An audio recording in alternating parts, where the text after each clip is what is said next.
Good evening, folks. Welcome to Activate Worcester. We haven't done one of these shows for about 6 weeks now, I guess it is, for various and sundry reasons, and glad to be doing it.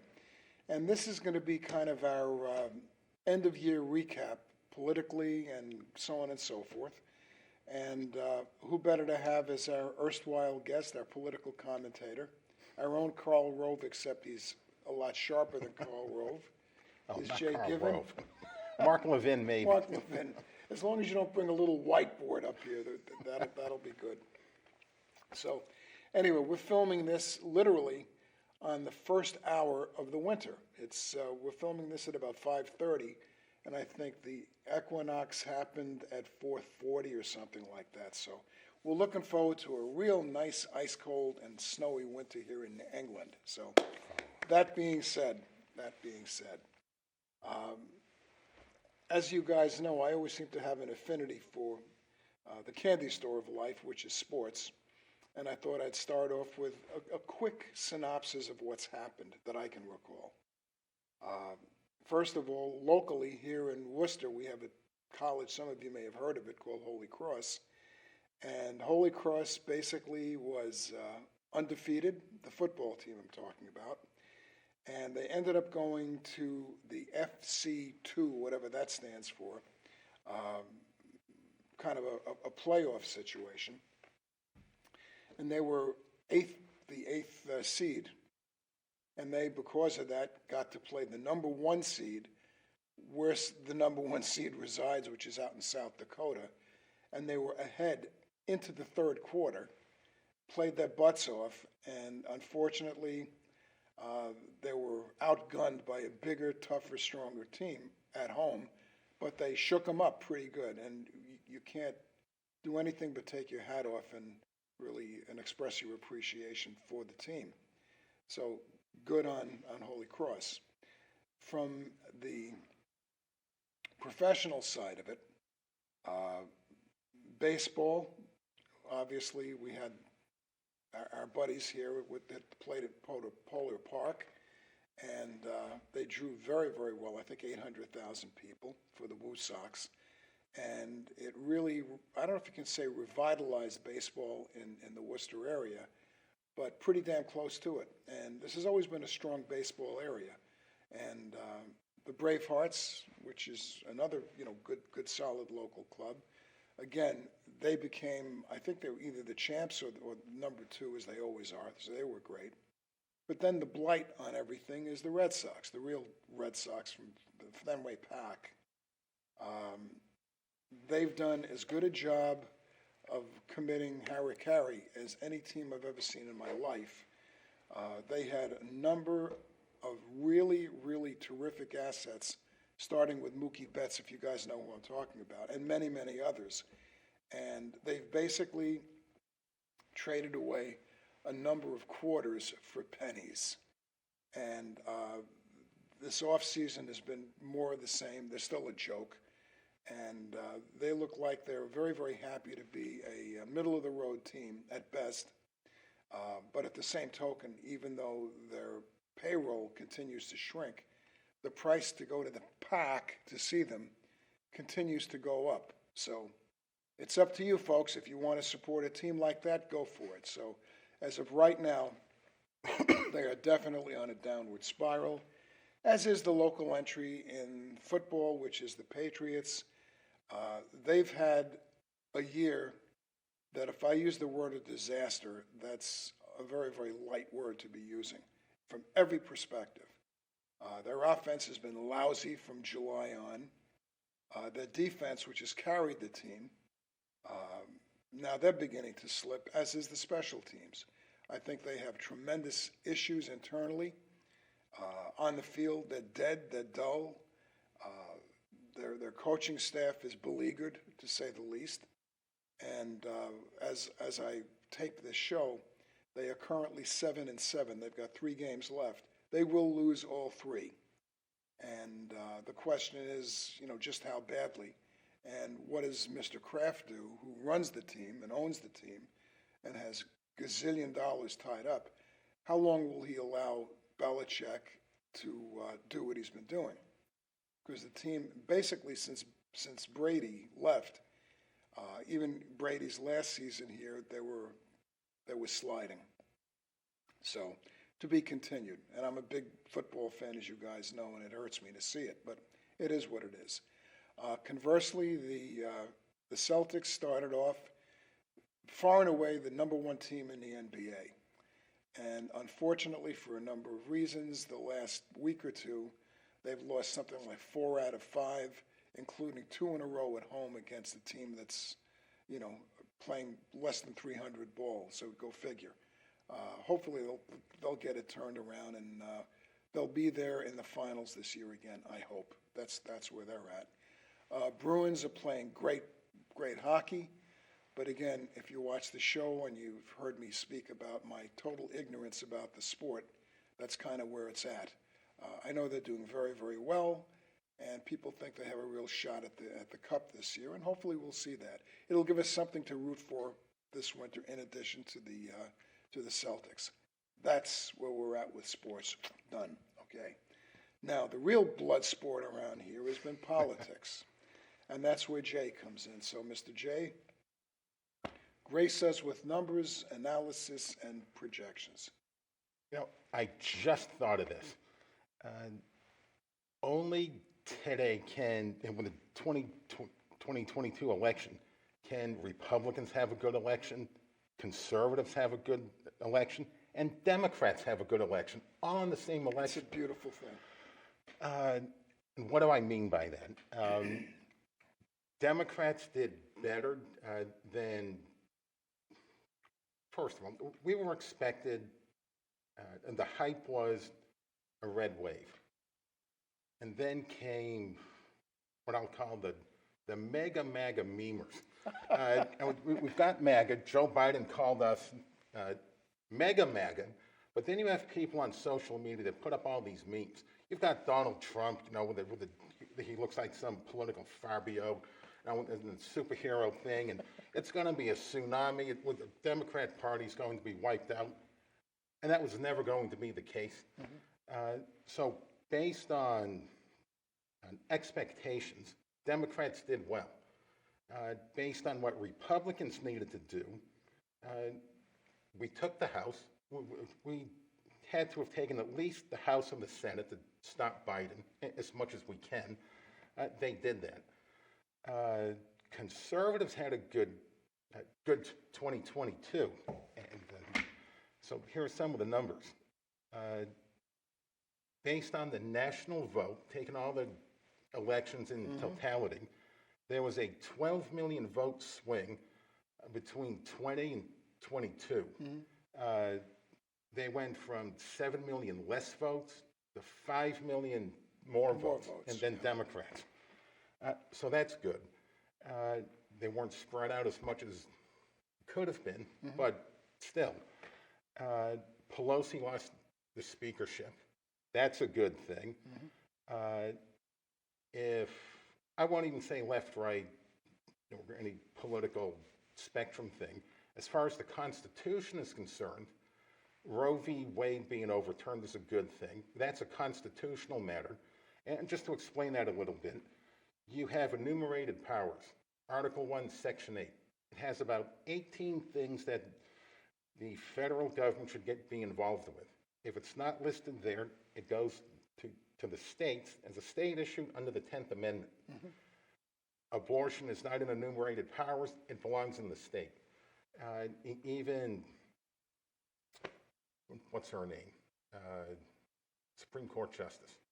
The new one? No, the one that passed away. From Brooklyn. Oh, my God.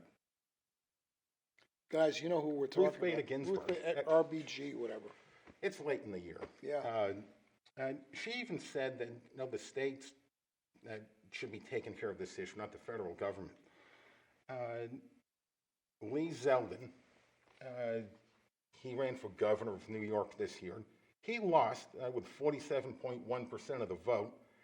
That's the highest total a Republican candidate got for governor of New York since 2002, when George Pataki won. He may have lost, but he had enough coattails to flip 4 House seats from blue to red. And despite the mass exodus of people leaving the state, it's not red yet, but you can't say it's a deep blue state when those kind of flips. Then the big one, Trump got roughly 90% of his endorsed candidates to victory. Or something, I don't know the exact numbers. I think he got 215 thereabouts out of 235 endorsements. The ones that lost are kind of the big races. New Hampshire, Pennsylvania, Arizona, Nevada. So this gets back to the big red wave thing. Get my notes, get the right numbers. Maybe the most egregious loss of that grouping. First of all, New Hampshire, which we'll talk about. That was disgusting. Maggie Hassan spent over $40 million in New Hampshire, guys. In New Hampshire, $40 million. Whereas her evil Trump-supported competitor was Bolduc, and he spent $2. So in English, she outspent him 20-1. She was incumbent. They tried to paint Bolduc in a corner as a super right-wing nut. And she, of course, if you looked at her ads, which in this area, that's all we kept seeing, is that she was everything. She was into balance the budget. She was the one that stands up and she crosses the aisle. Yeah, she crosses the aisle 4%. 96% of all her votes were 100% solid behind Biden. But the point is, the big lie. As long as you keep repeating it over and over and over again, and get the funding over and over again. And then on top of it, the absolute lack of support by the Republican National Committee to support Bolduc, basically because Mitch McConnell despises Trump and did everything he could and does everything he can to submarine anything that Trump has going on, Bolduc being one. And Bolduc is a good, solid guy, a good, solid fiscal conservative, which she purports to be, and it's all smoke and mirrors with her. But she's got the golden D in front of her name, and she's also another thing. She's what they call an incumbent. And in this country, all the way down to the local level, the percentage of candidates who are running as incumbents, meaning they're already in the job, it's something like 85 or 90%. That they just roll over and people vote for him because, well, you know, he's not that bad or she's not that bad, and I know who she is, and I see a lot of advertising, and I don't really know what this guy's all about, blah, blah, blah. So despite the fact that you had, and everybody out there that's listening to this knows the shape that this country is in, okay? From any perspective you want to look at. If you look at it from the perspective of the economy, it's horrible. You know exactly what you have in your pocket now, which compared to what you had 2 or 3 years ago.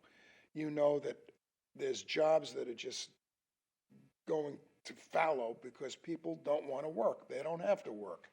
They just sit home and they can collect, in some states, up to $60,000 a year.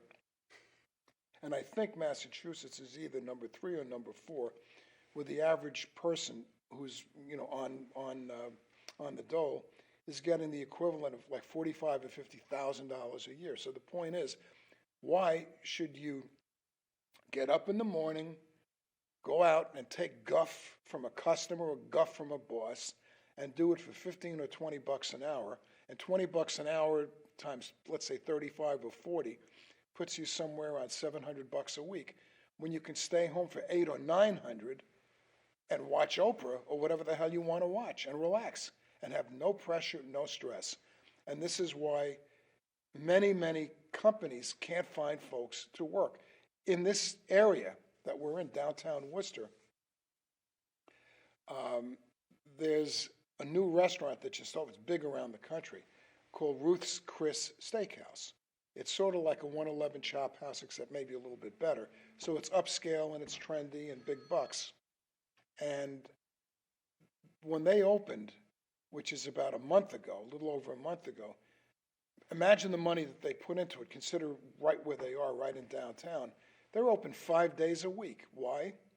Not for a lack of customers, for a lack of servers. Over in Shrewsbury, which is our general area, you know where the Edgemere Drive-In is. Who doesn't, on Route 20? Right there, there's a huge market basket that's in the process of opening, and it's a mega, mega big place. And they were supposed to be open right now. In fact, a couple of weeks ago, they really wanted to open right around Thanksgiving. Well, they didn't, and they didn't open in December. And right now, it's been pushed back to late January. Why? Are there issues with the building? Nope. Are there issues with people not wanting to go to Market Basket? No. They don't have the people. They can't get the people to come to work. Period. This is the environment that we're in right now. You guys know what you're paying for gasoline. You know what you're paying for heating oil. You know what you're paying for electricity. It's nuts. You know what you're paying for anything that you buy in a store. I don't care what that happens to be. It's off the charts. You like paying $6 for a dozen eggs? Very, very nice. When you can find the right things that you want on the shelves. Our economy is shot, and the bozos that are running this thing at the Fed are just doing what they can to jack inflation up even more so. And more important than that, and this is what you need to do, folks, you need to do some research because they are putting their fingers on the scale. They're lying about the numbers. They're making believe recession. There is no such thing as recession. Then they turn around and they change the definition of recession. Guys, this is 1984. We have the Ministry of Truth, and they have people that are there literally changing the terms and changing the words. That's what we're living through right now. And then the coup de grace, so to speak, is what's happening on an international level. And if you're not aware of it, you should be, because we're becoming a laughingstock of the world from so many perspectives, not the least of which is inviting anybody that wants to crawl over the border because they're no longer illegal. They're more than happy to come into this country, and God knows where they're going to end up. And that's basically a ploy to get them so that they'll get these folks in, so they'll go pretty much to places like Texas, Florida, and so forth, and diffuse the Republican majorities that are there. That's sick for the country. I'm an American. I'm not a Republican. I'm an American. And based on what I see, this is all one big giant plan to literally destroy what this country was made of and where it was and where it's going. It's hideous. And if you think I'm wrong, I'd love to hear from you. Straighten me out, okay? And very, very unfortunately for everybody, that was the background of this election that took place, a little over a month ago. So there was a lot of premature excitement that based on that, who could possibly support the current administration? In English, a vote for your local candidate was a vote for Biden. Who could be comfortable with what Biden has done? Okay. People who hate the country. People who hate the country. And it gets to be as simple as that. Bottom line. I mean, it's not about good intentions anymore. It's not about you and I, or you or Democrats, have a difference of opinion, a difference of approach with a common goal. Yep. We've got people who are so detached from, never mind loving this country, even liking this country. And this gets back to the election again. Please. Back to the red wave. Yeah, do it. The wave's going in and out again. So there was no tsunami.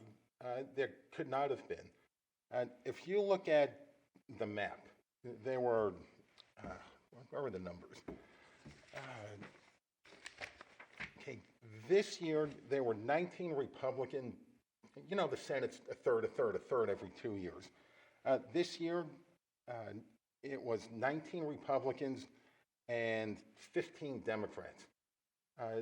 For the Republicans to gain, they had to hold their 19 seats and then pick up one. Well, they're not going to win Washington, Oregon, California, New York, Vermont, Connecticut, Maryland, Illinois, Colorado is very doubtful at this point. They only have a few states where they can pick up.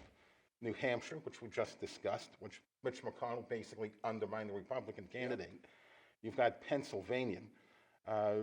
In that state, Karl Rove, the alleged Republican, yep.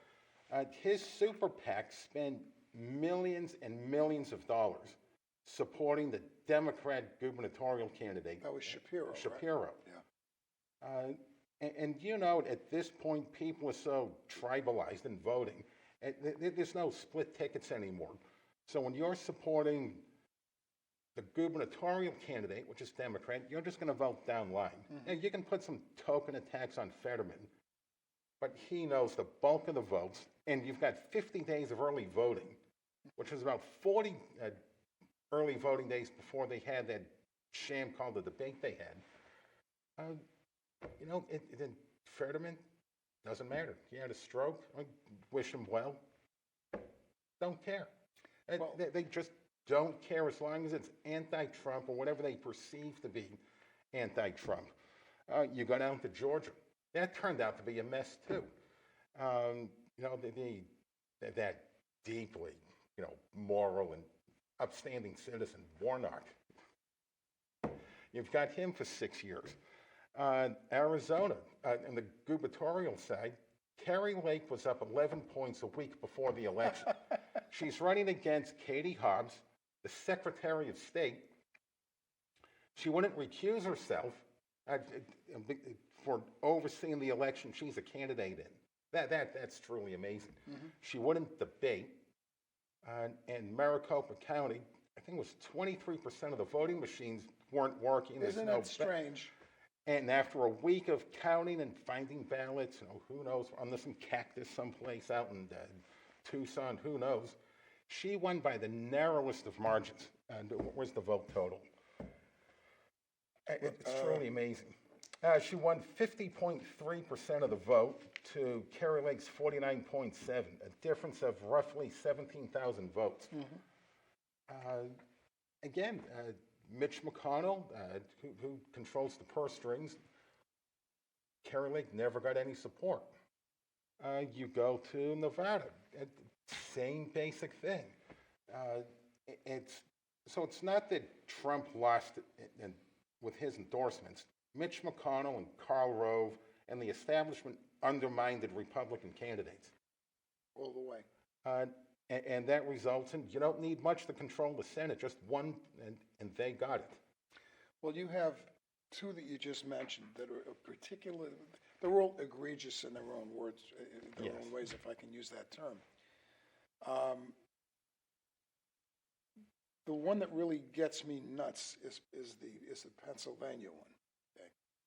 Pennsylvania, you had Emmett Oz, the doctor, very intelligent guy, obviously, and he's going against somebody who's physically grotesque, physically sick, coming off a stroke, and the Democrats, who are the masters of spin, said, "Oh, you can't not vote for him because you're anti-whatever the hell it is. You're an ableist, whatever." Okay, forget that. Let's say he wasn't a guy marching around like I am with a hoodie on his head all the time. Just a strange-looking guy, ex-college football player, 6'8", that's nice, who cares? But the guy has never worked in his life. I think he was Secretary of State, political thing. But this is a guy that was the mayor of a place called Bradford, Pennsylvania, which... Lieutenant governor, I think. No, he was the mayor of Bradford. He was lieutenant governor for the state. That's right. Whatever I said was wrong. But what he did with Bradford, PA, was basically destroy the place. But that's not good enough. We'll pluck him out and we'll make him whatever the hell, Jay just said. And because he's a good old boy and we can sell him. And it just proved that they can package anybody, because this guy is truly anybody. If you could get this guy in, and when you really looked at what he stood for, okay, he was so far to the left it was hard to believe. And he gets elected. And then Jay also mentioned our little friend down in Georgia. You know, the devil went to Georgia, as Charlie Daniels used to say. This guy, Warnock, has got to be the luckiest guy alive. They plucked him out because he's a Democrat and he's black, okay. He went against an extremely weak white guy a year and a half ago in those runoff elections down there, barely won. He's got more nonsense in his closet than you can possibly believe. He's an absolute zero, can't think on his feet. But he was the pastor of the Ebenezer Baptist Church. Well, that might sound familiar to you because there was a guy named the Reverend Dr. Martin Luther King Jr. a half century ago who was from there. This guy ain't no Dr. King. He's a phony. He's a liar. They showed him in some of his ads, you know, with a dog. Well, it wasn't his dog. You know, these are all props. And once again, who does he go up against? With all due respect, a pretty weak candidate in Herschel Walker, okay? Loved him as a football player. Not so much as a candidate, because when they started coming at him personally, he had fumble mouth and didn't handle himself well. But he handled himself well enough to win the job. But once again, the muscle went into Georgia. They come up with strange voting areas and so on and so forth. And just because Herschel is black doesn't mean he's going to get the black vote. In certain areas, Fulton County, I think he lost like 90-10. Just amazing, amazing stuff. And as Jay was saying before about the situation with Katie Hobbs, there's no doubt that she chickened and ran as far from her competitor as possible, because she would have eaten her alive, and she knew it. And she said, I don't want to debate because she comes from the TV business, and she's going to beat me. No, you're politicians, and you're supposed to be debating issues, not style. And who wins? They just seem to squeak it in. So always just enough. Not by However, much. the good news comes in 2024. Which I guess we'll talk about that when we get closer to it. Okay, guys. That's kind of an overview recap of what went on nationally. Our next show, we're going to be talking a lot more about what happened locally and also what looks like will happen, hopefully, in 2024. So I hope you'll watch us next week again. And until then, thank you for watching us tonight. And Merry Christmas. And again, we'll see you for our New Year's show. And Jay, once again, thank you for racing the